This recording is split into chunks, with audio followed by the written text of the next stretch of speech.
Bismillahirrahmanirrahim. Assalamualaikum warahmatullahi wabarakatuh. Alhamdulillahirrahmanirrahim. Anak-anaknya Ustadz yang Ustadz banggakan di jenjang kelas 10. Untuk pertemuan hari ini kita akan membahas materi tentang persamaan irasional. Jika nanti selama menyampaikan materi ada hal-hal yang dirasa penting atau mungkin kurang dipahami, bisa disalin. Nanti bisa dikonfirmasikan ke Ustadz jika nanti jam kita adalah sinkron. Oke, sebelum kita mulai, kita awali dulu dengan bacaan basmalah. Bismillahirrahmanirrahim. Oke, persamaan irasional. Oke, persamaan irasional. Sebelumnya kita sudah pernah belajar tentang materi bilangan irasional. Secara definisi, bilangan irasional adalah bilangan yang tidak dapat dinyatakan dalam bentuk pecahan, di mana pembilang dan penyebutnya adalah anggota bilangan bulat, dengan catatan penyebut tidak boleh sama dengan 0. Ya, berarti intinya bilangan irasional adalah bilangan yang tidak dapat dinyatakan dalam bentuk pecahan. Oke, secara garis besar, bilangan-bilangan yang tidak dapat dinyatakan dalam bentuk pecahan itu adalah bilangan akar. Ya, bilangan-bilangan akar yang tidak memiliki hasil secara bulat itu termasuk bilangan irasional. Contohnya akar 5, akar 7, akar 8, akar 10 dan akar-akar yang lain, yaitu termasuk bilangan irasional. Kalau desimal, berarti desimalnya itu polanya angka di belakang komanya tidak beraturan, artinya polanya tidak tentu. Misalkan 2,37186869 bla bla bla bla. Nah, itu termasuk bilangan irasional. Tapi secara sederhana bilangan irasional itu juga disebut juga dengan bilangan akar. Nah, untuk itu, untuk menyelesaikan persamaan irasional, ya maka kita harus paham dulu tentang konsep untuk bentuk akar. Yang pertama adalah nilai dalam akar dan hasil harus bilangan tak negatif. Nah, jadi yang pertama, nilai atau angka yang berada dalam akar itu pasti positif. Ya, dan hasilnya juga pasti positif. Akar 4 itu nilainya 2. Berarti misalkan ada bentuk akar fx sama dengan gx, berarti syaratnya fx lebih dari sama dengan 0 dan gx lebih dari sama dengan 0. Ini untuk syaratnya. Dan yang kedua, nah untuk penyelesaiannya tinggal kita kuadratkan kedua ruas, sehingga akar fx sama dengan gx nilainya adalah fx sama dengan gx kuadrat. Nah, nanti hasilnya kita cek memenuhi syarat atau enggak. Kalau memenuhi syarat berarti termasuk himpunan penyelesaian. Berarti yang pertama syarat, yang kedua adalah dikuadratkan. Oke, supaya lebih mudah, Ustaz langsung ke contoh soal. Misalkan di sini ada 3 contoh.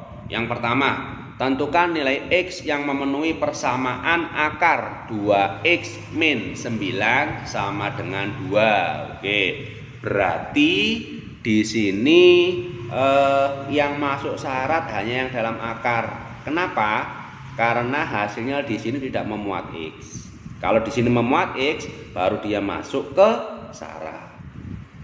Oke, yang pertama, oke, syarat yang di dalam akar harus lebih dari sama dengan 0 atau positif. Nah, berarti 2x min 9 lebih dari sama dengan 0, 2x lebih dari sama dengan 9, x lebih dari sama dengan 9/2. Kalau sudah, baru kita kuadratkan untuk penyelesaiannya. Akar 2x min 9 sama dengan 2. Kita kuadratkan sehingga kalau ada bentuk akar dikuadratkan, maka hasilnya dalam akar. Misalkan akar 4 pangkat 2, kan hasilnya akar 16. Akar 16 ya 4 sendiri. Berarti kalau ada bentuk akar A kuadrat, nilainya sama dengan A, ya. Akar A kuadrat berarti hasilnya dalam akar sendiri, yaitu A. Akar 10 kuadrat berarti ya 10. Oke, sampai sini hasilnya adalah Nah, yang ini akarnya hilang sehingga menjadi 2x min 9 sama dengan 2 kuadrat 4. 2x sama dengan 4 tambah 9. 9 dari min 9 pindah ruas. Berarti 2x sama dengan 13, x sama dengan 13 per 2. Kita masukkan ke sini. Apakah 13 per 2 itu lebih besar sama dengan 9 per 2? Jelas ya? Penyebutnya sudah sama, berarti kita fokus ke yang atas. 13 lebih dari 9. Oke, berarti 13 per 2 termasuk himpunan penyelesaiannya. Oke.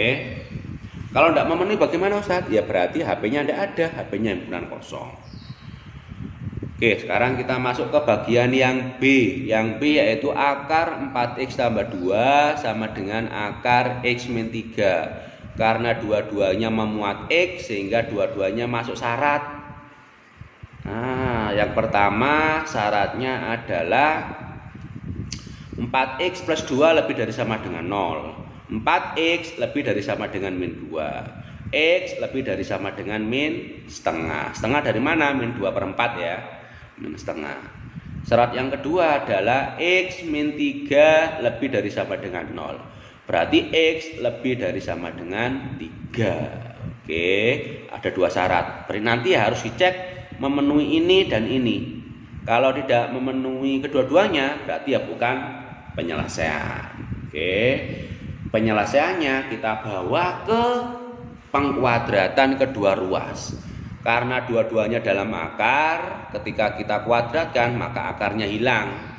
Sehingga menjadi 4x tambah 2 sama dengan x min 3. 4x min x dari ini ya, x-nya pindah ruas jadi min x, min 3 min 2 dari ini, plus 2 pindah jadi min 2. 4x kurangi x 3x, min 3 kurangi 2 min 5. Berarti x sama dengan min 5 per 3. Sampai sini kita cek ya, sampai sini kita cek apakah ini termasuk penyelesaian atau tidak. Oke ya. Dari sini bisa kita amati nak ya. Kalau kita mengambil pedoman ini, apakah min 5 per 3 itu lebih dari 3? Jelas tidak ya. Karena ini positif dan ini negatif. Karena tidak memenuhi satu, ya berarti ini bukan termasuk penyelesaian. Karena bukan termasuk penyelesaian, ya berarti tidak ada nilai X yang memenuhi. Atau himpunan penyelesaiannya adalah himpunan kosong. Oke, yang ketiga, yang terakhir, akar X tambah 6 sama dengan X tambah 4. Karena dua-duanya memuat X sehingga dua-duanya masuk ke syarat. Oke, yang pertama X tambah 6 lebih dari sama dengan 0. X lebih dari sama dengan negatif 6. 6-nya pindah. Yang kedua, X tambah 4 lebih dari sama dengan 0. Berarti X lebih dari sama dengan negatif 4. Oke, kalau sudah masuk syarat, berarti kita lakukan penyelesaian. Penyelesaiannya dengan apa? Kita kuadratkan. Nah, berarti akar X tambah 6 sama dengan X tambah 4. Berarti kita kuadratkan. Yang ini ya, yang ini berarti akarnya hilang. Oke, yang ini berarti kita kalikan ya secara distributif. Ya ini hasilnya bukan ini ya. Bukan ini hasilnya.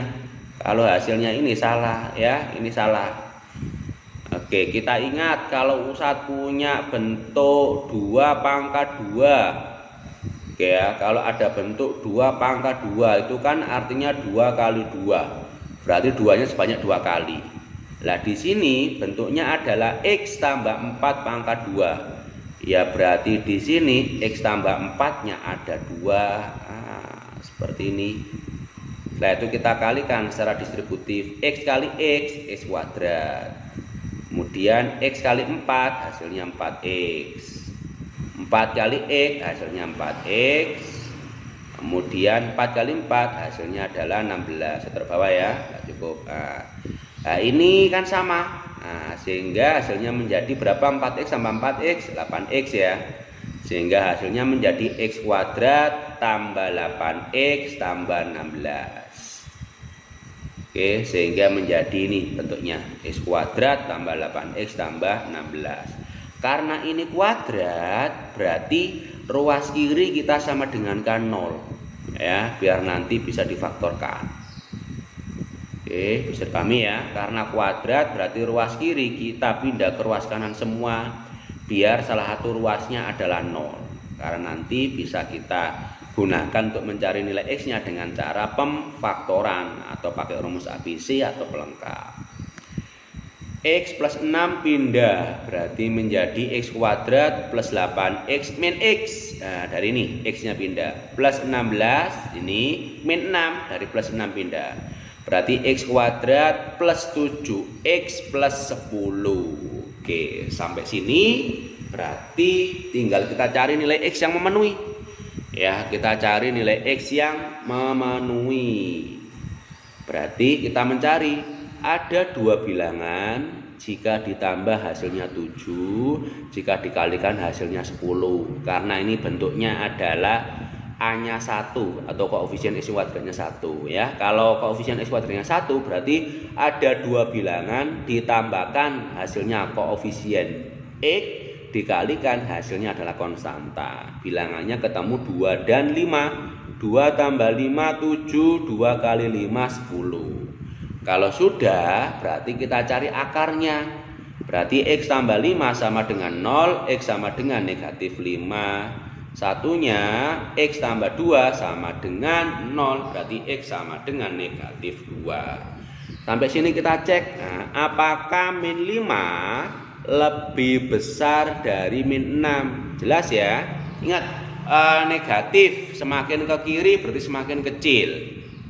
Tapi kalau positif ya, ya betul ya. Negatif semakin ke kiri semakin kecil, berarti semakin ke kanan semakin besar. Min 5 lebih dari min 6, salah atau betul? Betul. Tapi apakah min 5 lebih dari min 4? Nah, ini salah. Nah, ini tidak memenuhi di sini. Berarti min 5 bukan termasuk penyelesaian. Min 2 lebih dari min 6. Oke, betul. Min 2 lebih dari min 4. Oke, juga betul ya. Berarti yang termasuk penyelesaian hanyalah angka X sama dengan negatif 2. Oke, mungkin ini yang bisa saya sampaikan di pertemuan kali ini. Semoga bermanfaat dan semoga bisa menjadikan ilmu baru. Jika nanti dirasa ada hal-hal yang kurang paham, bisa disampaikan. Sekian dari Ustadz, kita tutup dengan bacaan hamdalah. Alhamdulillahirrahmanirrahim. Ustadz akhiri, Assalamualaikum warahmatullahi wabarakatuh.